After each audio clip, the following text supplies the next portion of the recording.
Hey guys, welcome back to the channel. Hope everyone's doing fantastic. Yeah, man, the Euros have been crazy. So let's get right into what's been happening with the Euros. Yeah, it's been a funky kind of Euros. All the teams that we were expecting them to win and do well haven't. Well, not all of them. Obviously, England, Spain, and Italy are still in it. But I mean, if you're looking at especially the guys from the group of death, no one's left, and Belgium just went out, the number one ranked team in the world. So it's a bit of a funky Euros, but it's good entertainment. It's good to see Denmark do what they're doing.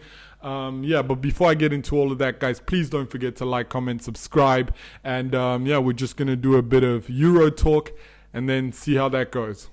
So, the quarterfinals were a bit funky. I mean, looking at, the matches, Switzerland versus Spain. I mean, again, Switzerland showing off, trying to beat a big team like they did with France. It was fantastic what they did with France, how they played, how they came back from 3-1 down.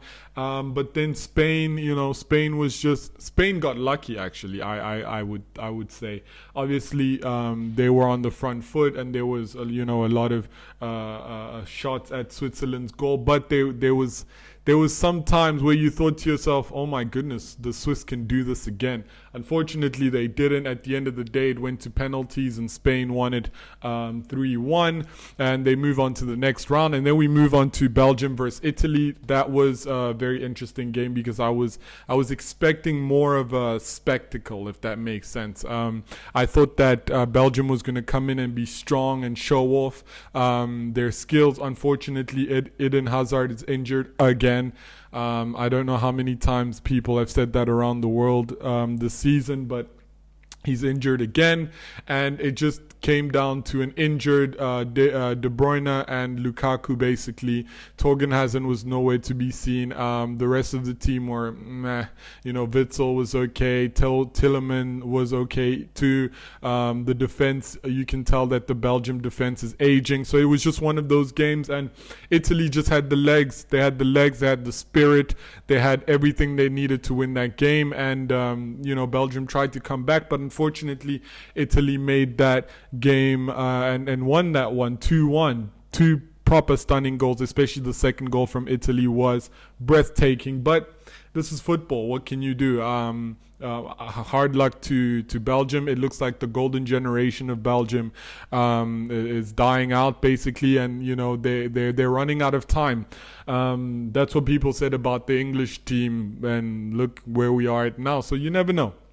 Moving on to Czech Republic versus Denmark. Man, Denmark are on it, man. It looks like they're hungrier than everyone else. They want to win this boost that they get from got from what happened in the first game with the collapsing of what's his name? How can I forget his name? Ericsson was, it was tragic, and it just looks like the team is gathered around itself and they're ready to kind of just beat anyone. And that's exactly what they did against the Czech Republic. It's just goals coming out of this Danish team, unbelievable. But yeah, moving on, we have Ukraine versus England. I mean, it was pretty obvious that the Ukraine were going to lose, but I didn't think they were going to lose this bad. It was kind of embarrassing. They were outplayed. I thought Shevchenko would have had a better system in place, but his team just couldn't handle the attacking talents that the English have. And it's very unfortunate because, Ukraine did their best. They're a really strong team at times, and they're able to surprise people. But unfortunately, with England just dominated them from start to finish.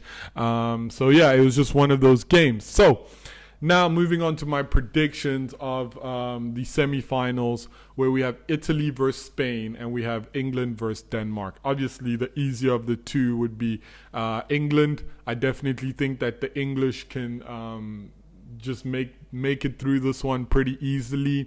I don't see, like, of course, like I just said, Denmark have, they have this passion and everything, but it's going to run out at some point, and I definitely think it's going to run out against England. I'm looking at that match probably like 3-0 to England, who haven't conceded the whole tournament. So it's just going to be, one of those games, and it's going to be unfortunate everyone watching. We're going to be sad, but it just has to happen, and that's what's going to happen. Moving on to the second semifinal, which is Italy versus Spain. Oof, that's a bit of a tougher one, but because Spain have been so shaky this whole tournament, I'm even surprised they got this far. I'm definitely going to go with Italy. I just think Italy have more. They have more style. They have more flair. They're more solid at the back, and it just seems like Italy is going to take it, and and then meet England in the final, which is going to be another type of match. It's going to be amazing. I'm super excited for that. But yep, that's exactly what I think is going to happen in the semifinals, and we'll just have to see how that goes. Other than that, obviously my predictions from the start were abysmal, utter abysmal. My dark horse, they've been home since forever, since like the group stages. My top scorer, I mean, Harry Kane could still be top scorer. I said Jude would be young player of the tournament. I don't know if that's gonna happen either. So I've been off, but I'm gonna do a reaction video to what I said at the beginning of this tournament. It's not gonna be fun, but I will do it, and we'll see how that goes. Anyway, so those are my predictions for the semifinals of the Euros. They're going to be tough matches. They're going to be good matches. You know, European football always brings out the best. Also, shout out to Copa America. It looks like it's going to be an Argentina-Brazil final, but you never know with Copa America. Like sometimes you get, you know, random teams just getting to the final, winning the competition, and you don't know how. But yeah, anyway, I will see you guys for the next video. Probably talk more about Chelsea because we're getting closer and closer to the beginning of the season. So yeah, I will see you then. Enjoy the football, and I'm out. Peace.